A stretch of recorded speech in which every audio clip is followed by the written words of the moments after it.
നല്ല സങ്കടത്തോടെ ചെയ്യുന്നൊരു വീഡിയോ ആണ് കേട്ടോ ഇന്ന് രാവിലെ എണീറ്റപ്പോൾ കണ്ടൊരു കാഴ്ച. ഞാൻ എങ്ങനെ കരയാതെ പിടിച്ചെന്നോ എന്ന് എനിക്കറിയില്ല.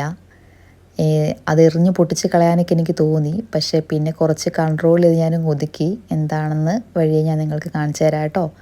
അതിൻ്റെ ഇടയ്ക്ക് നമ്മുടെ ചെടികളെക്കുറിച്ച് കാണാം. നല്ല വെയിലാണ്. കുറേ എണ്ണമൊക്കെ നന്നായി വാടി തളർന്ന് നിൽപ്പുണ്ട്. ബാക്കിയുള്ളവയൊക്കെ കുറച്ചെണ്ണം തണലത്ത് നിൽക്കുന്നതൊക്കെ ഉഷാറാണ് കേട്ടോ. നമ്മുടെ ഇലമുളച്ച് നോക്കിക്കേ, നല്ല ഉഷാറായിട്ടിതാ നിറയെ പുതിയ ഇലകളുടെ വന്നിട്ടുണ്ട്. ഞാൻ ഒരിക്കലും അത് പൊട്ടിച്ച് നോക്കിയപ്പം അതിൻ്റെ തുമ്പിനൊക്കെ ഒരു വേര് പോലത്തെ സാധനം ഉണ്ട് കേട്ടോ. എനിക്ക് തോന്നുന്നു വേഗം ഇത് മണ്ണിൽ നിന്ന് പിടിച്ച് വരുമെന്ന് തോന്നുന്നു.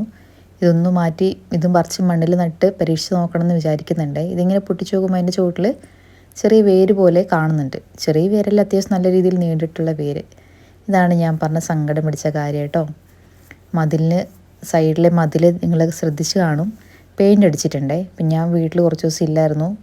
അപ്പം അമ്മ പറഞ്ഞായിരുന്നു മതിലിന് പെയിൻ്റ് അടിക്കുന്നുണ്ട്. അപ്പം ഞാൻ പറഞ്ഞു എൻ്റെ ചെടികളൊക്കെ എന്തെന്ന് ചോദിച്ചപ്പോൾ അമ്മ പറഞ്ഞു എല്ലാം മാറ്റി വെച്ചിട്ടുണ്ട്, ഒരു സർപ്രൈസ് ഉണ്ട്, നീ വരുമ്പം കാണാൻ, ഞാനൊന്നും പറയുന്നില്ല എന്ന് പറഞ്ഞു. വന്നപ്പം വലിയ കുഴപ്പമുണ്ടായില്ല, അവിടെ ഇവിടെയൊക്കെ മാറ്റി വെച്ചു എന്നല്ലാണ്ട് വലിയ കുഴപ്പമുണ്ടായില്ല. പക്ഷേ ഇന്ന് രാവിലെ നോക്കിയപ്പോൾ തറയിൽ എടുത്ത് വെച്ചിരുന്നത് കൊണ്ട് നമ്മുടെ 10 മണിയെല്ലാം കോഴി കുത്തി തിന്ന് ആ ഒരു അവസ്ഥയിലായിട്ടുണ്ടേ. കണ്ടോ, ഒറ്റ തണ്ടില്ല, മുഴുവൻ കോഴി കുത്തി തിന്നിരിക്കുകയാണ്. എനിക്ക് ചട്ടിയടക്കം വലിച്ചെറിയാനാണ് തോന്നിയത്. എനിക്ക് അച്ഛനോട് നല്ല ദേഷ്യം തോന്നി. പണ്ട് മുതലേ അങ്ങനെയാണ്. ഞാൻ എന്തെങ്കിലുമൊക്കെ എവിടെയെങ്കിലും ചെടിയോ അല്ലെങ്കിൽ പച്ചക്കറിയോ ഒക്കെ നട്ടും അതൊക്കെ ഉഷാറായി വരുന്ന സമയത്ത് അച്ഛൻ അവിടെ എന്തെങ്കിലും ചെയ്യണം തോന്നി അതെല്ലാം മാറ്റി വെച്ചിട്ട് അവിടെ എന്തെങ്കിലും ചെയ്യുവേ. അങ്ങനെ ഒരുപാട് തവണ ഞാൻ മനസ്സുമെടുത്ത് പരിപാടികളൊക്കെ നിർത്തി വെച്ചിട്ട് ഈ അടുത്ത് തുടങ്ങിയതാണ് വീണ്ടും ചെടികളും നടലൊക്കെ.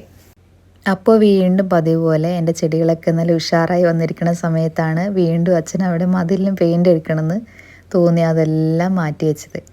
എന്താ ചെയ്യേണ്ടതെന്നൊരു മാനസികാവസ്ഥയിലായിരുന്നു. ഇപ്പം ഞാൻ എന്തായാലും കൂളായി കേട്ടോ. കുറേ ചെടികളൊക്കെ ഉണ്ട്, പഴയ ചെടിച്ചട്ടികളൊക്കെ ആയിരുന്നു. അപ്പോൾ അതെടുത്ത് മാറ്റിയപ്പോൾ ഒക്കെ പൊട്ടിപ്പോയി, നമുക്ക് വീണ്ടും യൂസ് ചെയ്യാൻ പറ്റാത്ത രീതിയിലൊക്കെ ആയിപ്പോയി. കുറേ കറ്റാവാഴ തൈകളൊക്കെ ഉണ്ടായിരുന്നു. ഇത് മറ്റേ ബിരിയാണിയിലൊക്കെ ഇടുന്ന മല്ലിച്ചപ്പിന് പകരം ഇടുന്നൊരു തണ്ടാണേ. അങ്ങനെ കുറച്ച് എണ്ണങ്ങൾ പഴയ ചട്ടി ആയതുകൊണ്ട് പൊട്ടിയൊക്കെ പോയി, എന്നെ എല്ലാം മാറ്റുന്നതിലുള്ളൊരു വലിയ പണിയായിരുന്നു. ഇന്നത്തെ പണിയെല്ലാം അമ്മയാണ് കേട്ടോ ചെയ്തത്. രാവിലെ ഞാൻ കാണുന്നതിന് മുന്നേ 10 മണീൻ്റെ കോലം അമ്മയാണ് കണ്ടത്. അമ്മേനോട് മിണ്ടിയില്ല. ഞാൻ കണ്ടപ്പോഴാണ് ഞെട്ടിപ്പോയത്. പിന്നെ പോലെ തന്നെ അമ്മയ്ക്ക് സങ്കടമായി. അതുകൊണ്ട് തന്നെ അമ്മയാണ് ഇന്ന് ബാക്കിയുള്ള ചെടികളൊക്കെ നശിച്ചു പോകാണ്ട് വേഗം മാറ്റി നട്ടാക്കാൻ വേണ്ടി ഇറങ്ങിയത്. ഇതൊരു മുൾച്ചെടിയാണേ. ഇപ്പോൾ മോൻ പിടിക്കുന്നത് കൊണ്ട് കയ്യിൽ മുള്ളാവണ്ടാന്ന് വിചാരിച്ചിട്ടാണ് മതിലിന് പുറത്തേക്ക് നട്ടത് കേട്ടോ. പിന്നെ കുറച്ച് മൾബറി എല്ലാം കിട്ടി. അപ്പോൾ ഇതൊക്കെയാണ് ഇന്നത്തെ മെയിൻ വിശേഷങ്ങൾ. ഒത്തിരി സന്തോഷത്തിലൊന്നും അല്ല. ഇത് നമ്മുടെ വിങ്കാത്തൈകൾ നമ്മളിന്ന് പ്രൂൺ ചെയ്തതാണേ. എല്ലാം നല്ല വൃത്തിയിൽ മുളച്ച് വന്നിട്ടുണ്ട്. നഴ്സറിയിൽ നിന്ന് വാങ്ങിയതാണ് കേട്ടോ. അത് നിറയെ പൂക്കളുണ്ട്. പിന്നെ ചെടികളൊക്കെ അങ്ങോട്ടും ഇങ്ങോട്ടൊക്കെ സ്ഥാനം മാറ്റി വെച്ചിട്ടുണ്ട്. അവിടെ മതിലിന് പെയിൻ്റ് അടിക്കുന്നുണ്ട്. പിന്നെ പകുതി അടിച്ചപ്പോഴേക്കും മഴ പെയ്തുകൊണ്ട് ഇനിയൊരു മതിലിനും കൂടെ പെയിൻ്റ് അടിക്കാനുണ്ട്. അപ്പോൾ അവിടുത്തെ ചെടികൾ ഞാൻ മാറ്റി വെച്ചേക്കാണ്. അത് എപ്പോഴാണ് അടിക്കാമെന്ന് പറയാൻ പറ്റില്ല. അപ്പം അത്രയേ ഉള്ളൂ ഇന്നത്തെ വിശേഷങ്ങൾ. ഇതിന് ചുവട്ടിലായിരുന്നു കേട്ടോ നമ്മുടെ ചെടികളൊക്കെ വെച്ചിരുന്നത്. എല്ലാം മാറ്റിയിട്ടുണ്ട്. ഇനി മുഴുവൻ പണി കഴിഞ്ഞിട്ടേ അവിടെ ചെടിയൊക്കെ വെക്കുന്നുള്ളൂ. അപ്പോൾ മറ്റൊരു വീഡിയോയിൽ വീണ്ടും കാണാം. താങ്ക്